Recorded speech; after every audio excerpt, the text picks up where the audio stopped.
Hello friends, welcome to 8 to 8 சமையல். இன்றைக்கி நம்ம 8 to 8 சமையலில் ரொம்ப சூப்பரான டேஸ்ட்டில், ரொம்ப குறைவான டைமில், ரொம்ப ஈஸியாக குக்கர்லேயே மட்டன் புலால் எப்படி செய்யலான்னு பார்ப்போம் வாங்க.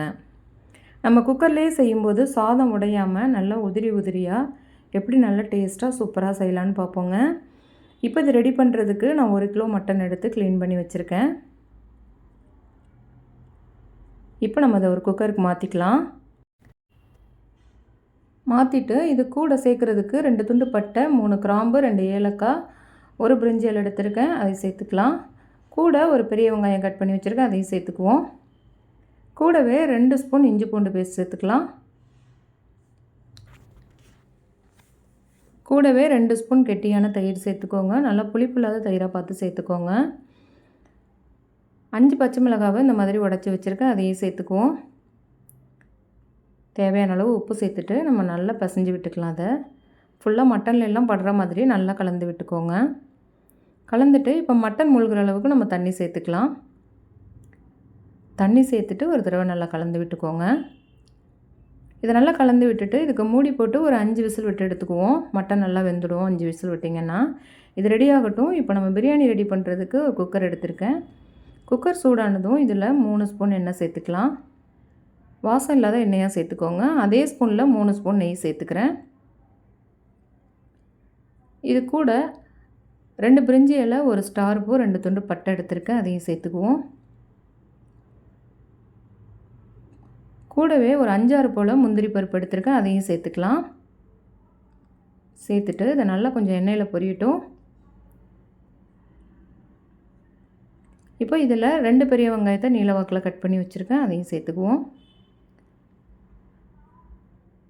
சேர்த்துட்டு நல்லா வதக்கிக்கலாம். வெங்காயம் நல்லா பொன்னிறமாக வதங்கட்டும். இப்போ இதில் 4 பச்சை மிளகாவை இந்த மாதிரி விழுதாக அரைச்சி வச்சுருக்கேன், அதையும் சேர்த்துக்கலாம். கூட 1 ஸ்பூன் இஞ்சி பூண்டு பேஸ்ட் சேர்த்துக்கோங்க. சேர்த்துட்டு நம்ம நல்லா கலந்து விட்டுக்கலாம். பச்சை மிளகாவை நல்லா எண்ணெயில் வதக்கிக்கோங்க. பச்சை மிளகாவை விட நல்லா பச்சை வாசம் போகிற வரைக்கும் நம்ம நல்லா வதக்கிக்கணும்.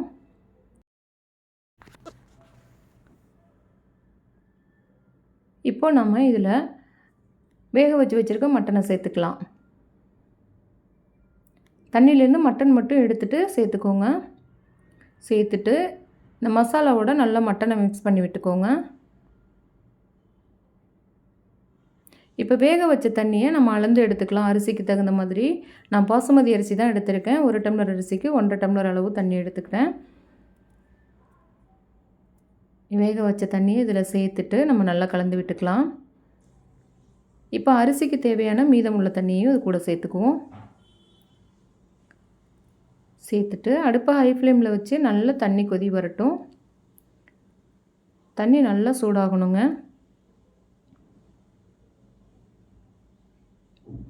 பாருங்கள், இந்த அளவுக்கு நல்லா தண்ணி கொதிக்கும்போது நம்ம அரிசி இது கூட சேர்த்துடலாம். நான் அரிசி அரை மணி நேரத்துக்கு முன்னாடி ஊற வச்சு வச்சுருக்கேன். இப்போ நம்ம இது கூட அரிசியை சேர்த்துடலாம். சேர்த்துட்டு நம்ம மெதுவாக கலந்து விட்டுக்கணும். கலந்துட்டு அடுப்பை மீடியம் ஃப்ளேமில் வச்சுட்டு ஒரு 10 நிமிஷம் வேக வச்சுக்கோங்க. இப்போ பாருங்கள், அரிசியும் தண்ணியும் ஈக்குவலாக வந்துருச்சு. இப்போ இந்த டைமில் நம்ம 1 கைப்பிடி அளவு மல்லியும் புதினாவும் கட் பண்ணி வச்சுருக்கேன், அதை சேர்த்துக்கலாம். சேர்த்துட்டு இப்போ நம்ம இதுக்கு மூடி போட்டு 1 விசில் மட்டும் விட்டுக்குவோங்க. பார்க்கலாம், ஸ்டீம் ரிலீஸ் ஆகிருக்கு. பாருங்கள் எவ்வளோ சூப்பராக மட்டன் புலால் ரெடி ஆயிடுச்சு. கடைசியாக நம்ம இது கூட 2 ஸ்பூன் நெய் சேர்த்துக்கலாம். சேர்த்துட்டு நல்லா சுட சுட நம்ம சர்வ் பண்ணலாம். அவ்வளோதாங்க, ரொம்ப சூப்பரான மட்டன் புலால் ரெடி ஆகிடுச்சு.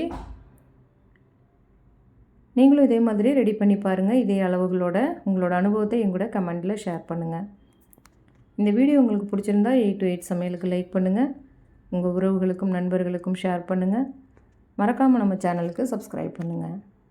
தேங்க்ஸ் ஃபார் வாட்சிங்.